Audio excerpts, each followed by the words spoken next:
నేను.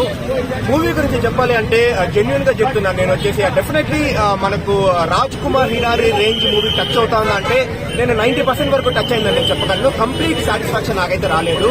ఎందుకంటే 3 Idiots కావచ్చు, పీకే కావచ్చు, మున్నాబాయ్ ఎంబీబీఎస్ కావచ్చు, లగేరా మున్నాబాయ్ కావచ్చు, ఇవన్నీ ఎక్సలెంట్ మూవీస్ అనమాట. వీటిలో ఒక 90% సాటిస్ఫాక్షన్ నాకు వచ్చింది ఈ మూవీ.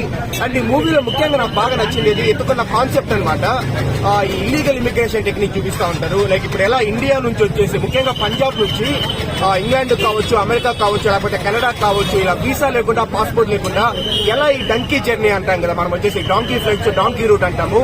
మనం వచ్చేసి వాటర్ లో వెళ్తా ఉంటాము, ఇంకొచ్చేసి సీస్ లో వెళ్తా ఉంటాము, కంటైనర్ లో వెళ్తా ఉంటాము. ఆ route different journey, difficult journey చూపించినారు. అండ్ అదేవిధంగా జర్నీలో ఎన్ని కష్టాలు ఉంటే బాగా చూపించినారు. షారుఖ్ ఖాన్ యాక్టింగ్ చాలా బాగుంది. మనకు తాప్సీ పన్ను అయితే షారుఖ్ ఖాన్ ఈ మూవీలో డామినేట్ చేసేసింది. మనకు తెలిసిందే షారుఖ్ ఖాన్ ఎంత మంచి యాక్టర్, కానీ తాప్సీ పన్ను ఆ లెవెల్ యాక్టింగ్ చేసింది ఈ మూవీలో. నిజానికి చాలా బాగా చేసింది అమ్మాయి. And at the same time మనకు ఓవరాల్ గా నాస్టాలజిక్ ఫీల్ అనమాట.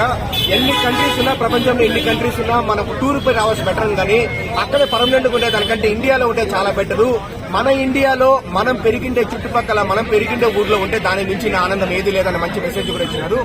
ఓవరాల్ గా నేనైతే హ్యాపీ, మంచి మూవీలో చూసానని నేను చెప్తాను. అంటే నాకు కూడా కాదనిపించింది. ఎందుకంటే 3 Idiots అయితే ఇప్పుడు కూడా మనం చూడగలం. ఆఫ్టర్ 10 years ఇప్పుడు కూడా మనం చూడగలము. పీకే కూడా ఫుల్ చూసి అవుకోగలము. అండ్ లగేరా మున్నాబాయ్ ఇవన్నీ మనం చక్కగా చూస్తాం కదా. ఆయన రేంజ్ అయితే కాదు, బట్ డెఫినెట్లీ బానే ఉంది. మరి ఆయన రేంజ్ కాదని బిలో యావరేజ్ మూవీ యావరేజ్ అని మనం చెప్పలేము. కానీ definitely 85% of the Raju Hirani range అయితే టచ్ అయింది. ఒక 15% మిస్. ఓల్డ్ ఉన్నట్టు ఓల్డ్ ఇన్ ద సెన్స్ ఏంటంటే అదే ఫార్ములానే అప్లై చేస్తారనమాట. 3 Idiots, పీకేలో ఎలాంటి ఫార్ములా ఉంటుంది. ఇప్పుడేం రాజు హిరానీ ఫార్ములా ఏంటంటే బ్రో ఒకటేనమాట, ఎమోషనల్ రోలర్ కోస్టర్. ఇప్పుడు మనకు ఒక 10 seconds కామెడీ, వెంటనే 10 seconds ఎమోషనల్ డైలాగ్ అనమాట. మళ్ళీ కామెడీ, మళ్ళీ ఎమోషన్స్, అంటే ఒక ఎమోషనల్ రోలర్ కోస్టర్ లాగా అనమాట. అదే ఫార్ములాని అప్లై చేస్తున్నాడు. ఇంకా చాలా బెటర్ గా తీసిండొచ్చు ఈ మూవీ వచ్చేసి, but still something is missing. తట్టుకొని ఉంటుంది అది సలామంతా తట్టుకొని ఉంటుంది అంటే సౌత్ లో ఆబ్వియస్లీ తట్టుకోలేదు అనమాట. ఇప్పుడు నార్త్ లో కూడా కొంచెం నాకు తెలిసినంత వరకు, నేను చూసేంత వరకు డంకీ కంటే సలార్ గురించి ఎక్కువ మాట్లాడుకుంటా ఉన్నారు.